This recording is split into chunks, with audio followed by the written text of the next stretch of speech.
अस्सलाम वालेकुम स्टूडेंट्स। उम्मीद है खैरियत से होंगे। आज हम आपको बता रहे हैं कि आपने केमिकेट 2023 का किस तरह जो है ना वो अटेम्प्ट करवाना है, किस तरह जो है ना आपने टेस्ट के दौरान और टेस्ट से पहले कौन कौन सी काम करनी है जो आपके टेस्ट रिजल्ट पे अच्छे असरात उसके पड़े और आपके लिए जो है ना इजी हो जाए कि आप उधर टेस्ट में जो है ना फोकस के साथ आप अपने एमसीक्यूज को सॉल्व करें। तो कुछ टिप्स हैं जो हम आपके साथ शेयर कर रहे हैं कि किस तरह जो है ना आपने उनको अपने टेस्ट को जो है ना आपने सॉल्व करने हैं, उनमें जो है ना कौन सी मुश्किलात आपको आ सकती है, कौन सी टिप्स आपके लिए ऐसी है जो आपके टेस्ट रिजल्ट को अच्छा और बेहतर बना सकते हैं। तो आज वो हमको आपके साथ शेयर कर रहे हैं, क्योंकि बहुत सी स्टूडेंट यही सवाल पूछ रही है। बहुत सी स्टूडेंट के माइंड में डिफरेंट किस्म के क्वेश्चन है कि कौन कौन सी स्टेप पे जो है ना आपने क्या क्या करना है। बहुत सारे स्टूडेंट ऐसे हैं जो न्यू पेश कर रहे हैं इन टेस्ट को और उनके लिए जो है ना बहुत ज्यादा मुश्किल है। तो आज हम आपको वो टिप्स बता रहे हैं जो आपके टेस्ट रिजल्ट को अच्छा कर सके। ओके, तो चलते हैं अपने वीडियो की तरफ। लेकिन वीडियो पे जाने से पहले आपसे रिक्वेस्ट है, अगर आप हमारे चैनल पे नहीं हो तो चैनल को जरूर सब्सक्राइब करें और फ्रेंड्स के साथ जरूर इस वीडियो को शेयर करवाएं ताकि ज्यादा से ज्यादा स्टूडेंट इस वीडियो से बेनिफिट्स में रहे। ओके, तो सबसे पहले हम जो करवाते हैं कि आप सबसे पहले हम टेस्ट पे फोकस करवाते हैं कि टेस्ट के लिए जब आप चले जाए तो टेस्ट के दौरान आपने क्या करने हैं, और इनमें हम आपको बताएंगे कि टेस्ट से पहले आपने जो है ना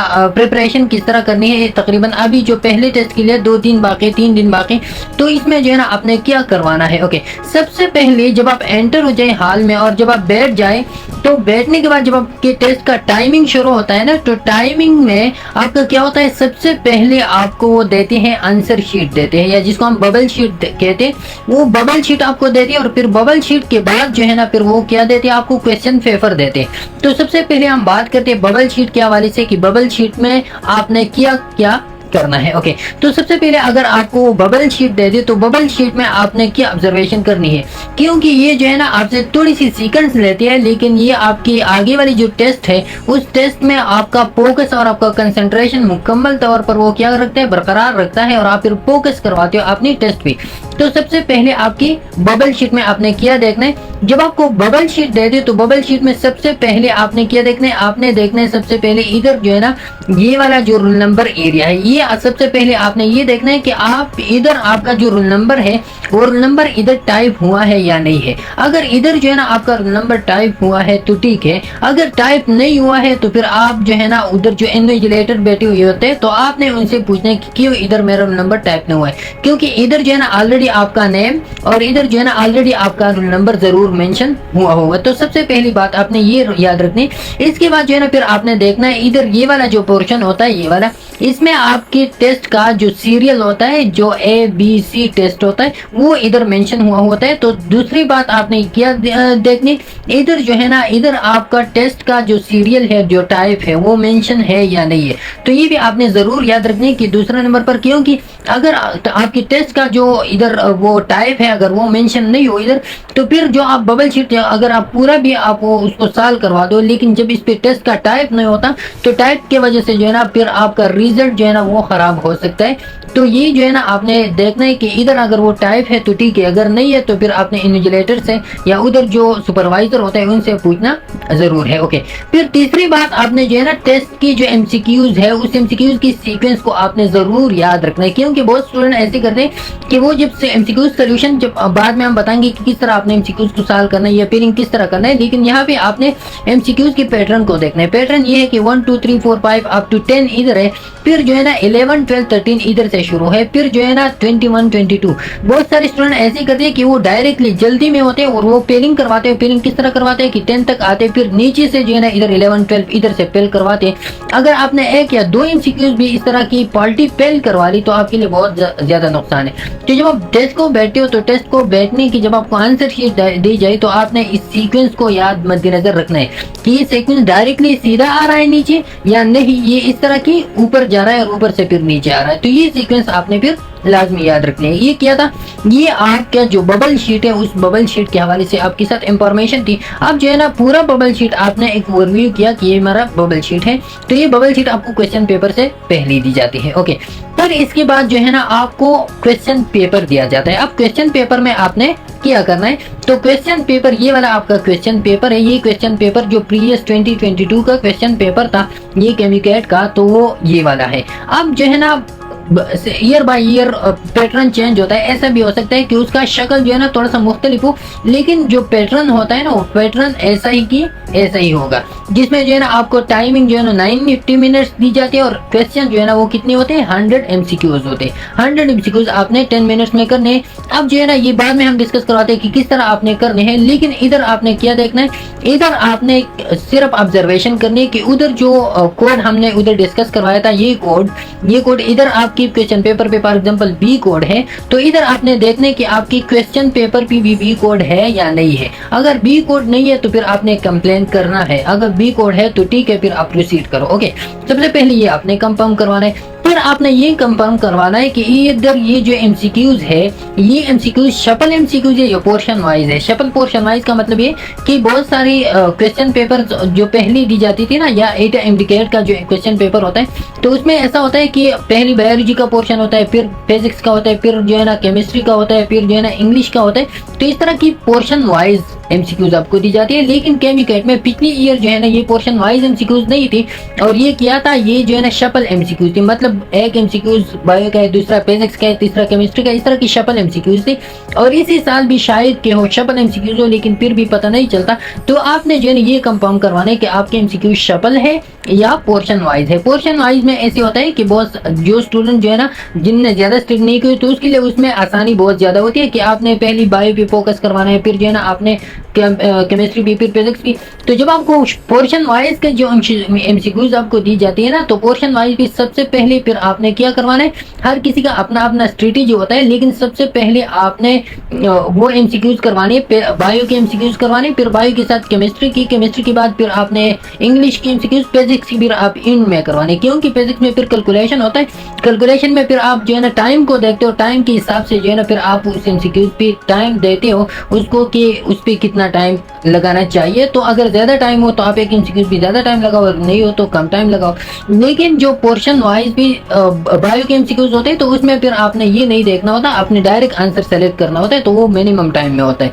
तो इस तरह के आपने फिर करने। लेकिन अगर पोर्शन वाइज MCQs नहीं हो तो फिर आपने जो है ना स्ट्रेटेजी क्या रखनी है वो भी हम आपको अभी बता रहे हैं। ओके, तो ये आपने क्या करना है, ये आपने क्वेश्चन पेपर का वो देखना है कि क्वेश्चन पेपर के MCQs किस तरह है। फिर आपको जब क्वेश्चन पेपर दिया जाए तो आपने ऐसे नहीं करना कि डायरेक्ट जो है ना जैसा आपको क्वेश्चन पेपर है डायरेक्ट आपने पहली क्वेश्चन पे नजर डाली और डायरेक्ट आपने पेरिंग और वो क्वेश्चन मार्किंग शुरू किया। नहीं, सबसे पहले आपने क्या करना है, तकरीबन ये 4 पेजेस की वो होते हैं, पेपर होता है, आपने 4 पेजेस को रिव्यू करना है। रिव्यू किस तरह करना है, आपने 30 सेकंड के लिए, 40 सेकंड के लिए आपने जो है ना एक ब्रीफ इसका ओवरव्यू लेना है कि आपका क्वेश्चन जो है ना वो किस तरह की आई हुई है, लॉन्ग स्टेटमेंट किधर है, शॉर्ट स्टेटमेंट किधर है।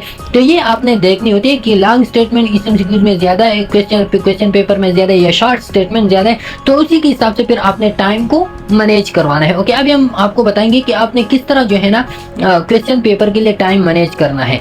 तो टाइम मैनेजमेंट के इसके बाद फिर हम आते हैं कि पेपर आपने किस तरह या टाइम मैनेजमेंट आपने किस तरह करना है, फिर आपने पेयरिंग ऑफ द MCQs किस तरह करवानी है। ओके, तो सबसे पहले आप क्वेश्चन सोल्यूशन आप किस तरह करोगे, फिर टाइम मैनेजमेंट की तरफ हम आते हैं। क्वेश्चन सोल्यूशन आप किस तरह करोगे, तो मैंने आपको बताया कि अगर आप जो है ना आपको MCQs दिया गया है, अब MCQs को आपको 4 पोर्शन दी गई है, 4 ऑप्शंस दी गई है।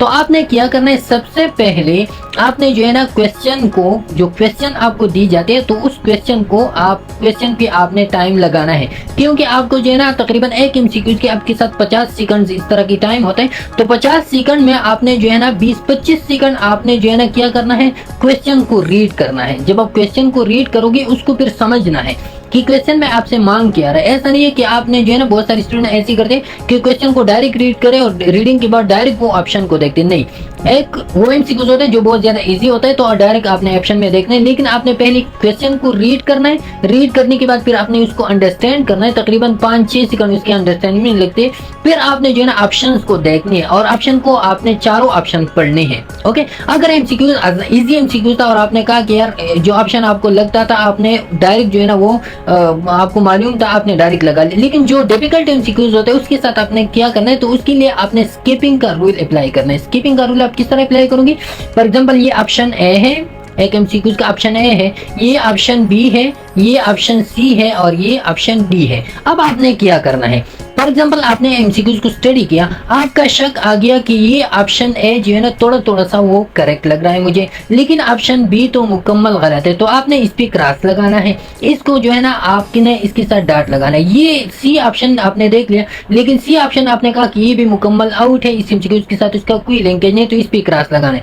अब ए और डी में आपका डाउट है कि ए है या डी है। अब एमसीक्यूज अगर आपको जो है ना क्या लग रहा है, एमसीक्यूज आपको लग रहा है कि ए ऑप्शन आपको तकरीबन 90% चांसेस ऐसी है कि ए ऑप्शन, तो फिर आपने ए लगाना है। अगर आपको 50-50 चांसेस है तो फिर आपने उस एमसीक्यूज को क्या करना है, उस एमसीक्यूज को आपने इस तरह की क्रॉस लगानी है, उस एमसीक्यूज भी इस तरह की क्रॉस आपने या इस तरह की लाइन आपने क्वेश्चन पेपर पे ड्रा करना है। अभी हम आपको बताएंगे कि फिर आपने उसके साथ क्या करना है उस एमसीक्यूज के साथ। तो टाइम मैनेजमेंट में मैं आपको बता रहा हूँ कि लेकिन आपने स्केपिंग का रूल अप्लाई करना है। स्केपिंग का मतलब ये कि आपका जो गलत एमसीक्यूज का गलत ऑप्शन होते हैं तो आपने रिमूव करनी है, जिसमें आपके डाउट ज्यादा हो तो डाउट वाली आपने क्या करना है, उसको डॉट लगाना है ताकि फिर आपको बाद में पता चला हो। ओके, तो टाइम मैनेजमेंट है, अभी आप जो है ना आपको बता रहे हैं कि किस तरह अब आपने जो है ना टाइम मैनेज करवाना है। ओके, टाइम मैनेजमेंट आप क्या करोगे, तो टाइम मैनेजमेंट में आप किस तरह करोगे कि सबसे पहले आप देखिए कि इधर जो है ना कितने एमसीक्यूज है, इधर जो एमसीक्यूज का लेवल है वो है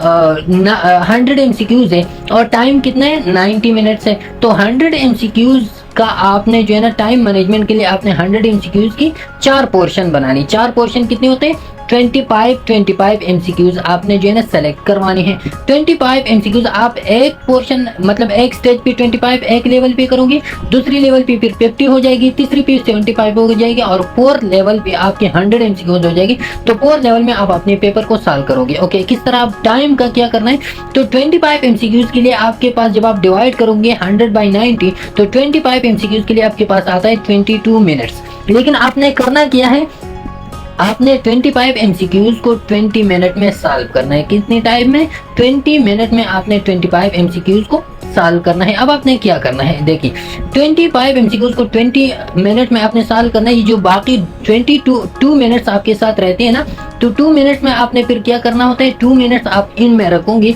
जो एमसीक्यूज आपको डिफिकल्ट हो उसके रिवीजन के लिए, ताकि उसको फिर आप दोबारा क्या करोगे, रिवाइज करोगे उसके। ओके, तो उसके रिवीजन के लिए आपने जो है ना फिर क्या करना है, आपने जो है ना फिर 2 मिनट्स हर एक पोर्शन में, तकरीबन 4 पोर्शन है तो 4 to 8 मिनट्स आपके साथ इनमें रहते हैं, जिसमें आप जो है ना उस एमसीक्यूज की रिवीजन करोगे जो आपके लिए डिफिकल्ट है। सबसे पहले आपने क्या करना है, अच्छा तो अब आप क्या करोगे, आप फर्स्ट पोर्शन जब आप फर्स्ट लेवल शुरू करोगे तो फर्स्ट लेवल में आप क्या करोगे, पेयरिंग आप किस तरह करोगे, एमसीक्यूज की सोल्यूशन किस तरह करोगे। तो पेयरिंग ऐसे होते हैं ना कि बहुत सारे स्टूडेंट इस चीज में कंफ्यूज होते हैं कि हमने पेयरिंग किस तरह करना है। बहुत सारे स्टूडेंट इस तरह करते हैं कि एक एमसीक्यू जो है ना इधर करेक्ट करवाते, फिर उधर जाके आंसर शीट में उसको पेल करवाते, फिर इधर आते, फिर उधर जाते। तो इसमें जो है ना आपको बहुत ज्यादा नुकसान, एक तो आपका टाइम बहुत ज्यादा वेस्ट हो रहा है, दूसरा जो है ना आपका क्या हो रहा है उसके साथ आपका टाइम, और फिर जो है ना आप एमसीक्यूज ऐसे भी कर सकते हो कि आप एक एमसीक्यूज का दूसरा ऑप्शन लगवा दे। इनकरेक्टनेस या फॉल्ट मिस्टेक बहुत ज्यादा इसमें आते हैं। तो आपने करना क्या है, सबसे पहले आप जब पहले लेवल पे आप जाओगे, पहले 25 एमसीक्यूज को आप सॉल्व करोगे, तो आपने इस तरह करना है कि जो पहला एमसीक्यूज होता है वो आपको याद है, आपने जो है ना इधर उसको टिक निशान लगाना है, फिर दूसरा आपको याद है, दूसरे को टिक निशान, तीसरा भी याद है, चौथा भी याद है। अब पांचवा एमसीक्यूज ऐसा है जिसमें आपको डाउट है। डाउट का जैसे मैंने आपको बताया कि डाउट आपने किस तरह निकालना है, तो आपने डाउट में स्केपिंग टेक्निक अप्लाई किया। अब इन दो ऑप्शन में आपको डाउट है तो दोनों को आपने क्या करना है, डॉट लगानी है, और इधर जो एमसीक्यूज है फॉर एग्जांपल 10 नंबर एमसीक्यूज है, 10 नंबर एमसीक्यूज के सामने आपने इस तरह के निशान लगाने या उसको इस तरह के सर्कल करवाने, ताकि फिर आपको बाद में पता चले। अब ये जो है ना आपने 25 एमसीक्यूज को इस तरह की करवा दी जिसमें आपका डाउट था, तो उसके से आपने सर्कल करवा लिया। अब 25 एमसीक्यूज को आपने सिर्फ क्वेश्चन पेपर पे वो किया कि आपने जो है ना उसको सॉल्व करवा दी, उसको टिक निशान लगा दिया। अब 25 के बाद फिर आप पेयरिंग पे आ जाए। पेयरिंग को आपने लास्ट में नहीं छोड़ना है, क्योंकि बहुत सारे स्टूडेंट ऐसे होते हैं जो लास्ट में पेयरिंग को छोड़ते हैं और उस लास्ट में पेयरिंग की वजह से जो है ना फिर उसकी 50 एमसीक्यूज की पेयरिंग हो जाती है। बाकी एमसीक्यूज उन्होंने इधर जो है ना क्वेश्चन पेपर भी सॉल्व किए हुए होते हैं, लेकिन टाइम खत्म होता है तो फिर तो एक्स्ट्रा टाइम नहीं देता, तो 50 एमसीक्यूज उसके अनपेल रह जाते हैं, इधर जिनने साल के होते। तो आपने इनमें नहीं रखना है। 25 एमसीक्यूज की फिर आपने पेयरिंग शुरू करनी है। जब आपने 25 एमसीक्यूज कर दी, आप टाइम को भी देखोगे, 25 एमसीक्यूज की आप पेयरिंग शुरू करो। पेयरिंग आप किस तरह शुरू करोगे, इधर जो है ना 1 2 3 4, तो आपने क्या करना है कि 1 में आता है ADCB, तो आप उधर जाए कि 1 में क्या आता है ADCB, बी तक आप आ गए ना। फिर आप इधर याद रखिए कि इधर आपने जो है ना कौन सा एमसीक्यूज आप पहले करना है, 6 नंबर एमसीक्यूज।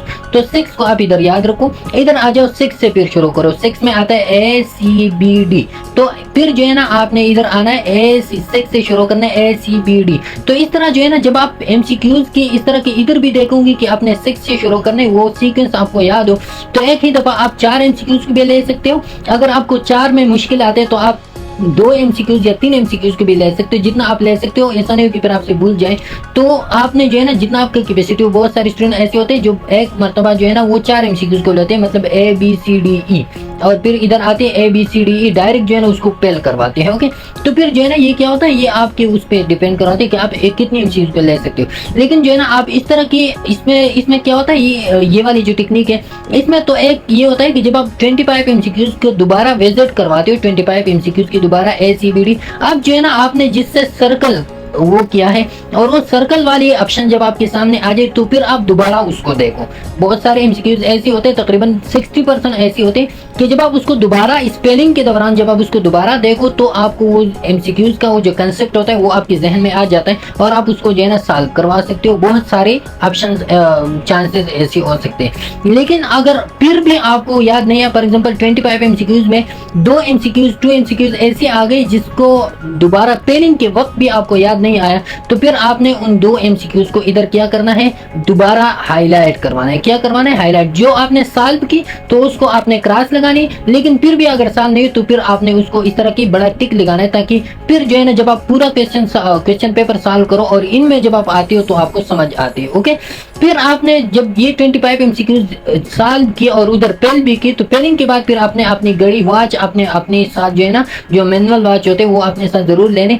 फिर आप अपनी घड़ी में देखो कि यार जो घड़ी जो टाइम मैंने 25 एमसीक्यूज के लिए 20 मिनट मैंने रखी थी, वो 20 मिनट्स में मैंने एमसीक्यूज सॉल्व की कि नहीं। अगर आपने टाइम ज्यादा ले, फॉर एग्जांपल 25 एमसीक्यूज भी आपने 25 मिनट्स ली, तो फिर आप नेक्स्ट पोर्शन भी थोड़ा सा स्पीड अप हो जाओ, ताकि उस 5 मिनट्स को जो है ना आप ओवरकम करवा दो। ओके, तो फिर आपने स्पीड अप होना है, तो आपने टाइम के साथ जो है ना एमसीक्यूज को सॉल्व करने। जब आप इन पे पहुंच जाओगे तो इन पे जब आप 100 एमसीक्यूज करवा लोगे तो इसमें ऐसा होता है कि बहुत सारे फिजिक्स के एमसीक्यूज होते हैं जिसके लिए सोल्यूशन लाजमी होता है।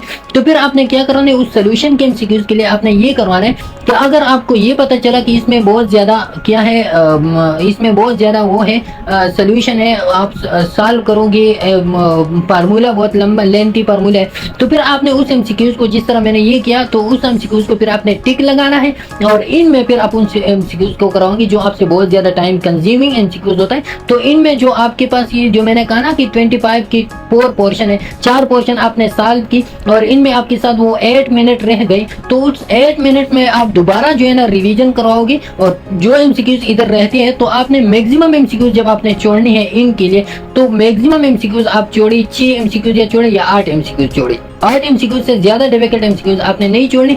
अगर आपको नहीं आता कोई ऐसा एमसीक्यूज है जो बिल्कुल आपकी कंसेप्ट में भी नहीं है, तो फिर आपने डायरेक्ट उसमें तुक्का लगाना है। तुक्का के साथ आपने जो है ना ए लगाना है, बी लगाना है, सी लगाना है, क्योंकि इसमें नेगेटिव मार्किंग नहीं होती, तो वो फिर आपने करवानी है। लेकिन इन तक आपने सिर्फ 6 या 8 एमसीक्यूज वो अनपेन रखनी है, ताकि वो जो 8 मिनट्स आपके साथ रहते हैं तो उसमें आप वो करवा सको। ज्यादा एमसीक्यूज आपने नहीं रखनी, क्योंकि बहुत सारे स्टूडेंट ऐसे ही करते हैं कि बहुत ज्यादा एमसीक्यू स्किप करवाते हैं, इनमें फिर उसके साथ टाइम नहीं होता तो फिर वो मुकम्मल तौर पर वो उधर फेल हो जाते। तो ये क्या था, ये किस तरह जो है ना आपने वो करवाना है, पेलिंग आपने किस तरह करवाना है, फिर टाइम मैनेजमेंट आपने किस तरह करना है। तो पेलिंग का ये तो आपको समझ आ गया। अगर ये तरीका आपके पास जो है ना, आपके पास कोई ऐसा तरीका है जो जिसमें आप कंफर्टेबल हो, तो आप उसी तरीके को अप्लाई करो, क्योंकि जो है ना आप ये 1-2 दिन है तो इसमें आप चेंज ना करवा दो, जिसमें आप कंफर्टेबल है। लेकिन ये मेरा जो एक्सपीरियंस है जो मैंने आपके साथ शेयर किया, तो उसी के बेस पे ये आप करवा लो। ओके, पर जो है ना आपने इधर जब आप पेयरिंग करवाते हो तो पेयरिंग में ऐसा होता है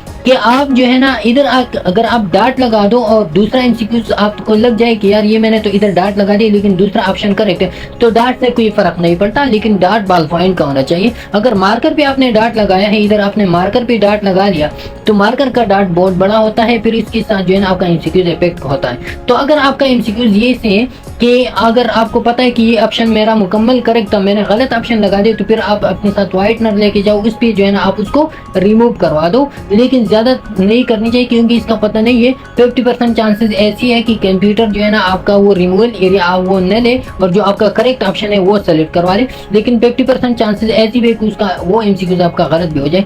तो आपने फिर क्या करवाना है, आपने व्हाइटनर उस वक्त यूज करना है जब आपको कंफर्म पता लग जाए कि मेरा ये एमसीक्यूज मैंने पार्ट लगाया है या मिस्टेकनली मुझसे मिस्टेक हुआ है और वो ऑप्शन आपने गलत लगाया, तो फिर आपने व्हाइटनर यूज करना है, क्योंकि जो 50% चांसेस आते हैं शायद कि उसमें आपका लग जाए, तो आपने फिर वो करना है। एमसीक्यूज का बहुत सारे स्टूडेंट ऐसे करते हैं कि ये जो फॉर एग्जांपल ये वाला एरिया है, ये वाला पिलिंग एरिया, तो बहुत सारे स्टूडेंट ऐसे करते हैं कि बहुत एहतियात के साथ और बहुत स्लोली वो करवाते हैं और मुकम्मल जो है ना इस तरह की इसमें कोई रिस्ट्रिक्शन नहीं होता। अगर थोड़ी सी आप बाहर निकले इस लकीर से तो इस तरह की कोई फर्क नहीं पड़ता उससे। आपने जो है ना क्या करवाना है, आपने जो है ना जल्दी इसको आप पहले से आपने बाहर बॉर्डर पेल करवानी, बॉर्डर की पेल करने के बाद फिर आपने जो है ना अंदर डायरेक्ट वो पेल करवाना है। अगर आप मार्कर पे करवाते हो तो मार्कर बहुत ज्यादा अच्छा है, क्योंकि मार्कर से बहुत ज्यादा इजी फीलिंग होता है, लेकिन बॉल पॉइंट से फीलिंग में डिफिकल्टी आते हैं। तो मार्कर से ब्लैक या ब्लू मार्कर आप यूज करवा सकते हो, उसमें बहुत इजी होता है। ओके, तो ये किया था, ये आपका टाइम मैनेजमेंट था और आपका एमसीक्यू सॉल्यूशन था।